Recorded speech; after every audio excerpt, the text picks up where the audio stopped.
So hi guys, this is the second part of the India's defense structure और पहला part आप हमने complete किया था कुछ दिन पहले। अगर आपने नहीं देखा है तो उसको लिंक में जाके आप देख सकते हैं। सो इस पार्ट में बेसिकली हमने IG integrated missile development programme जो इंडिया ने 1982 में 83 के आसपास स्टार्ट किया था उस पर बात करी है। और इस वीडियो में कंटिन्यूशन में भी आगे सारी बाकी जितने आर्सनल्स हैं इंडिया के पास उस पर डिस्कशन हुआ है। तो अगर आपने पहला पार्ट नहीं देखा तो मैं बोलूँगा पहला पार्ट जाके देखिए। Integrated guided missile development programme, इसमें इंडिया खुद ही सब कुछ जो मिसाइल डेवलप करेगा वो मल्टीपल चीज़ों की मिक्स रहेंगी और इंटीग्रेटेड फॉर्म रहेगा। तो इंडिया ने उस पर्टिकुलर मिसाइल सिस्टम के अंदर में पृथ्वी डिज़ाइन करी है, आकाश है जो 1980s में ये प्रोग्राम स्टार्ट किया गया था। पृथ्वी डिज़ाइन करी इंडिया ने, आकाश की है, नाग की है, त्रिशूल की, अग्नि की है।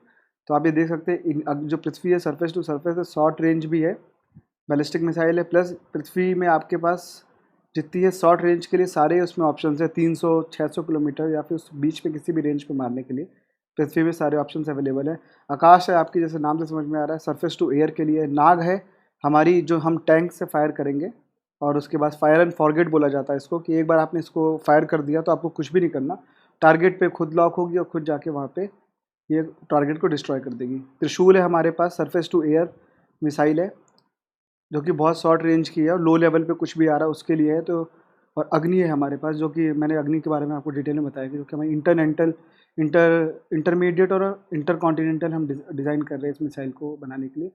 सपोज दैट कि कभी इंडिया पे अगर अटैक, इंडिया क्या इतना सेफ है कि इंडिया पे किसी बाहर की कंट्री से अटैक हो तो इंडिया खुद को डिफेंड कर सके। तो इंडिया के पास अभी फ़िलहाल तो ये एक तो ये टू टीयर सिस्टम है, टू लेयर का सिस्टम है, लेकिन इंडिया ने भी हाल ही में एक और लेयर जोड़ी है, थार्ड करके। यूएस से इंडिया ने एक और डिफेंस के लिए हायर किया है, एक थार्ड करके जो है सिस्टम, आपने अगर पढ़ा होगा। तो वैसे अगर ऐसा है कि दो तरीके से इंडिया पे अटैक हो सकता है। एक अटैक हो सकता है जो किसी बहुत दूर के देश से किया गया हो और बहुत हाइट से आ रहा हो, और एक अटैक हो सकता है जो बहुत पास से किया गया हो और बहुत कम डिस्टेंस से आ रहा हो। तो अगर दूर से अटैक होता है तो इंडिया के पास पृथ्वी एयर डिफेंस है जो कि उसको दूर से 100 किलोमीटर 150 किलोमीटर के ऊपर जा करके मार सकती है। ये पीएडी कहते हैं इसको शॉर्ट में, पृथ्वी एयर डिफेंस है। अगर यहाँ से मिसाइल कहीं दूर से आ रही है और कोई इंटरनेंटल कॉन्टिनेंटल मिसाइल है तो उसको उसके लिए पृथ्वी जो है ये मार सकता है। Prithvi inter range continent ballistic missiles कोई आ रही है 2000 किलोमीटर दूर से, कोई रेंज आ रही है तो ऊपर से वो मिसाइल नीचे आ रही होगी, तो उसके लिए हमारे पास पृथ्वी एयर डिफेंस सिस्टम है। और कोई अगर पास से सपोज दैट नेपाल, भूटान या पाकिस्तान या चाइना के पास से कोई अटैक होता है, शॉर्ट रेंज जो बैलिस्टिक मिसाइल है, जैसे बॉर्डर से 150 या 200-300 किलोमीटर की रेंज पे जो अटैक होता है, तो उसके पास हमारे पास एडवांस एयर डिफेंस सिस्टम है जो कि उसको एंड कर सकता है। इंटर कॉन्टिनेंटल बैलिस्टिक मिसाइल्स के लिए हमारे पास हाई एल्टीट्यूड इंटरसेप्टर है जो भी अंडर डेवलपमेंट है, लेकिन जो थर्ड लिया गया है वो इस चीज़ को पूरा करता है। ठीक है, हम आगे बढ़ते हैं। इसकी रेंज दे रखी है, आप इसमें डॉक्यूमेंट आपको पीडीएफ अपलोड होगा, उसमें आप देख सकते हैं इसमें रेंज दे रखी है किस रेंज पे कैसे होता है। मिसाइल आती है तो सबसे पहले मिसाइल को टारगेट किया जाता है कि किस डायरेक्शन में आ रही है, उसके बाद उसके कोऑर्डिनेट सेट करे जाते हैं, फिक्स होते हैं, फिर मैसेज सेंड किया जाता है। जो भी सिस्टम होता है उसके पास मिसाइल के कोऑर्डिनेट्स भेजे जाते हैं। तो जैसे ही सिस्टम को कोऑर्डिनेट्स मिलते हैं वो सीधे ये पैड और एएडी, इनसे मिसाइल्स लॉन्च हो जाती हैं। जिस भी रेंज पे मिसाइल होती है इनको डिस्ट्रॉय कर दिया जाता है। तो इस तरीके से हमारा जो डिफेंस सिस्टम है वो पूरा वर्क करता है। हमारे पास सर्विलेंस टेक्नोलॉजी भी है, नेत्रा करके है, इंडिया ने खुद ये बनाया है, डीआरडीओ ने इस चीज़ को इसको डेवलप किया है। ये जो आप प्लेन देख रहे हैं यहाँ पे कि ब्राज़ीलियन एम्ब्रायर है 145, इस पे डीआरडीओ ने पूरा सेटअप कर रखा है। हाई डेफिनिशन कैमरास होते हैं और ये 200 किलोमीटर की रेंज तक, 300 किलोमीटर तक रेंज तक सब कुछ देखता है कि कोई अटैक भी देखता है कि कहीं ऐसा तो नहीं किसी साइड से अटैक हो रहा हो इंडिया में। तो 240 डिग्री तक इसका पूरा कवरेज करता है। और ये इंडिया बहुत ही रेयर कंट्री है। India is the fourth country ऐसी है इंडिया जो इस चीज़ डेवलप कर पाई है। यूनाइटेड स्टेट्स, रशिया, इसराइल के बाद हमारे पास हमारी खुद की टेक्नोलॉजी है, हमने किसी और देश से हायर नहीं करी है। हमारे पास रुस्तम 2 है। रुस्तम 2 ड्रोन है एक्चुअली में, जो कि आपका मीडियम एल्टीट्यूड पे 22,000 फीट तक जा सकता है। और ये अपने साथ कुछ इलेक्ट्रॉनिक इंटेलिजेंस और पेलोड भी रख सकता है, कुछ मिसाइल्स भी छोटी मोटी कैरी कर सकता है। तो ये रुस्तम 2 भी बहुत इंपॉर्टेंट है हमारे लिए। जब भी हम गुरिल्ला अटैक्स में इसी का ड्रोन्स का यूज़ ज़्यादा होता है, जहाँ पे हम अपना सोल्जर्स का लॉस नहीं करना चाहते हैं, तो वहाँ पे इन प्लेन्स को यूज़ किया जाता है।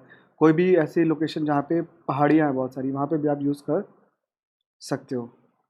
Then we have navy ships भी है हमारे पास, और नेवी बहुत इंपॉर्टेंट फैक्टर प्ले करता है क्योंकि आपको पता है ज़्यादातर पोर्शन जो है वो वाटर से कवर है, तो नेवी बहुत इंपॉर्टेंट है। इंडिया की पहली जो नेवी थी वो INS विक्रांत शिप थी, जो INS विक्रांत थी उसको डिस्ट्रॉय कर दिया गया है, उसकी एज काफ़ी हो गई थी। उसके बाद हमने हाल में ही खुद की अपनी एक INS विक्रांत बना ली है, और जो हमारी INS विक्रांत है, लेटेस्ट INS विक्रांत है, ये इंडिया का खुद इंडिजिनस कैरियर है, हमने खुद सेटअप किया है इसको।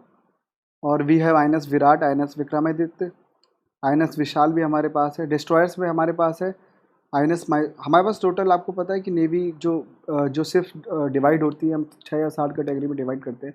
उनमें से एक एयरक्राफ्ट कैरियर होता है, एक डिस्ट्रॉयर होता है, एक फ्रिगेट होता है, पेट्रोल वेसल्स होते हैं, एम्फीबियस वॉरफेयर शिप्स होती हैं, ऑक्सिलरी शिप्स होती हैं, रिसर्च वेसल्स होते हैं, ट्रेनिंग वेसल्स होते हैं, टॉर्पीडोज़ होती हैं, और कॉर्वेट होते हैं। तो ये आप मेजर कैटेगरीज हैं, इस पर हम शिप्स को डिवाइड करते हैं। तो हमारे पास जो इस समय कैरियर है, इंडिया के पास एक INS विक्रांत है जो इंडिया का खुद का कैरियर है, खुद इंडिया ने इसको बनाया है। और एक हमारे पास INS विक्रमादित्य है जो कि हमने रशिया से रेंट पे लिया है।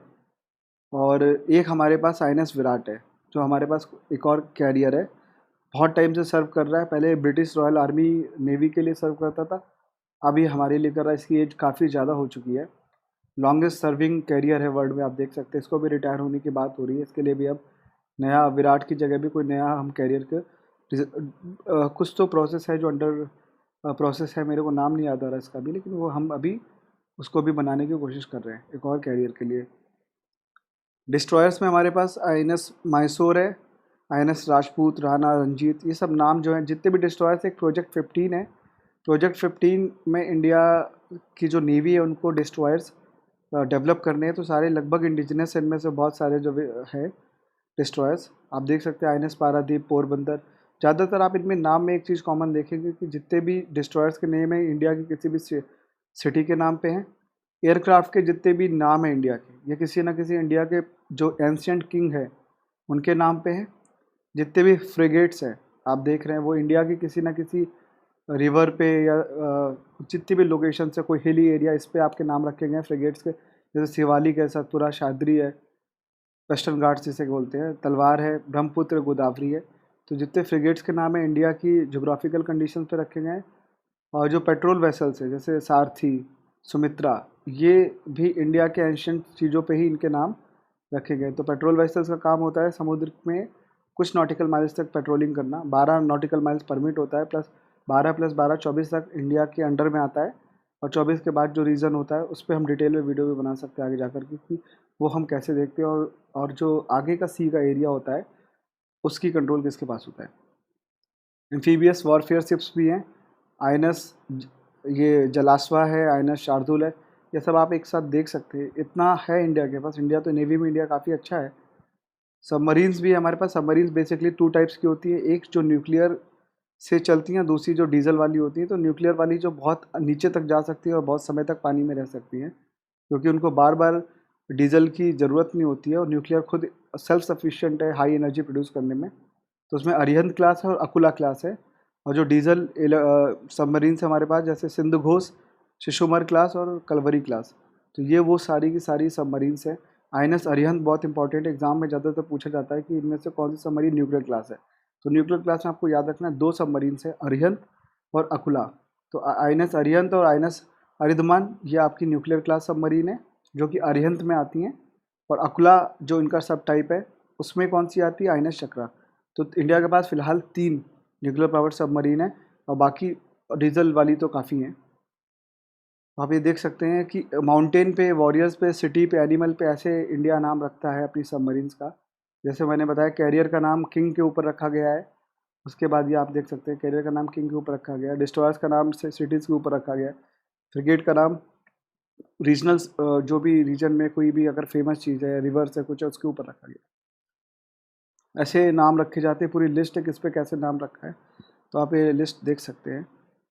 ठीक है, और फिर हम आते हैं कि इंडिया के पास जिसमें सबको इंटरेस्ट आता है, जेट्स कौन कौन से हैं।